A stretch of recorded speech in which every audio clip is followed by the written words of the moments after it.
Hi everyone. So I got this new Marineland Eclipse 5-gallon fish tank here.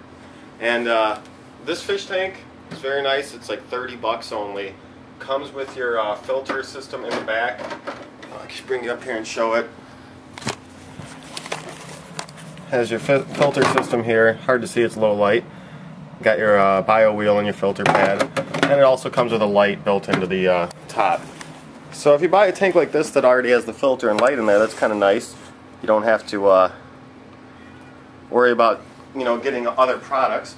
But if you get a standard tank without a filter, just go ahead and buy a filter for the tank. So I'm going to walk you step by step here just how to set up an aquarium. This one's going to be a saltwater tank, but the setup is going to be the same for a saltwater or freshwater tank. So the basic items you're going to need for either type of tank is going to be your tank, of course, your filter. With filter, I always suggest, if you're buying one separately, to get one that's a little stronger. So if you're getting a 10-gallon tank, let's say, go for a 20-gallon filter. You're going to need a heater. This tank I'm going to be using a Hydor Theo heater. It's 25 watt. It's good for up to 7 gallons. For a saltwater tank, somewhere around 72 to 78 degrees is what most people use. Some people use even higher. So the temperature you set is going to kind of depend on the fish that you put in the tank. For me, I'm going to set it around 75 for my saltwater setup. You're going to need some type of substrate. Let me grab a little scissors here. Now for my tank, I'm going to be using sand, but if you're doing a freshwater tank and you want to use like gravel, that's perfectly fine too. It's going to be the same basic setup. The only thing that you might want to do is rinse your gravel or sand off. The sand that I'm using, I'm not going to rinse because I believe you don't have to with this type of sand. But most sands and gravels you should rinse off, so you should do that if you have different types of sand.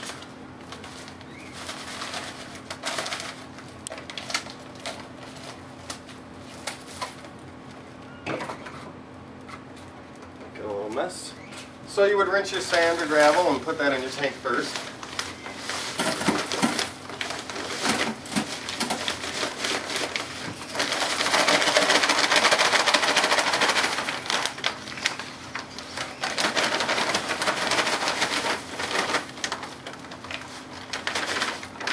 I got here. This is pretty moist sand. It's a saltwater sand, so it comes like pre-moistened with salt water. And I want to have a deep sand bed for my saltwater tank, so I might add a tiny bit more. For a fish-only tank, either saltwater or freshwater, you can pretty much add anywhere from as little as an inch up to 3 inches or more for saltwater. This is something to be careful of. I was just pouring out that bag of sand, and with it came a little bio magnet clarifier. So I guess there was a little pack in there of stuff. So watch, you might have something in your bag of salt. So I put in my salt there. I'm going to read out what this is. It's like some type of liquid to add to clear your aquarium. But put that down. Next thing you're going to do is add water. If you got a freshwater tank, you could just use tap water. If you got a saltwater tank, you can use whatever water you want, but you got to mix it up to the right salinity, so I've already done that. So I got 5 gallons of water here that should just fill this tank.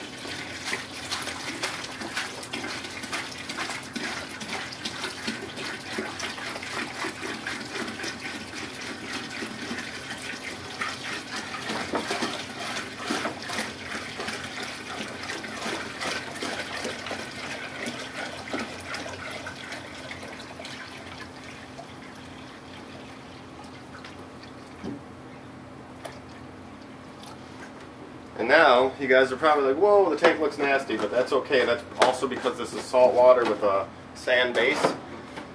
Now I'm going to give it some time to sit and kind of let the sand go to the bottom. The salt is okay to go through the filter. You don't really want sand going through a filter, so you're going to want to wait for a little while to turn everything on.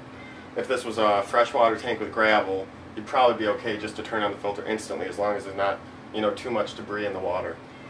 So let me give this a minute to set, and then I'll show you guys the next step. Okay, so now as you can see, the tank water is it's still like cloudy, but there's not a lot of stuff suspended in the water anymore. So now I've gone ahead and I've put in my heater.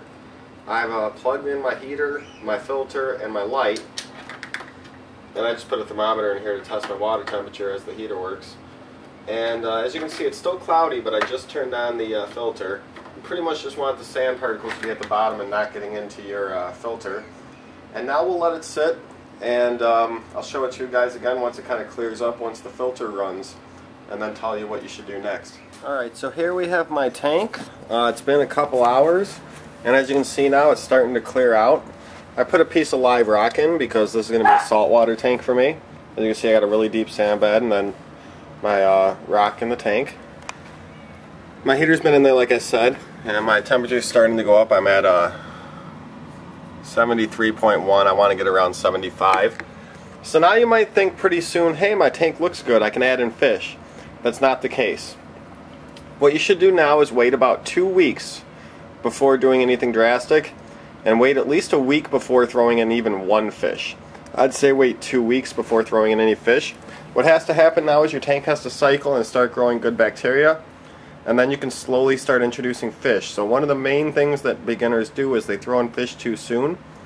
Set up your tank like this, get it all running and looking good.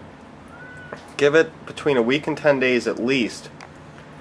And then throw in about one fish per week for the first couple weeks, and slowly introduce fish into your tank until you have your tank full of stuff. Be careful not to overfill your tank. Overstocking is just a pain when you have a tank, because you got, you know, dirty water really quick.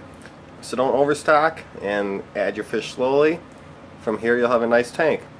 So if you guys have any questions about setting up tanks, let me know, and I'll give you guys some updates on this tank once I let it cycle for a week or two and then start putting in some fish. So happy fish keeping, everyone, and we'll see you later.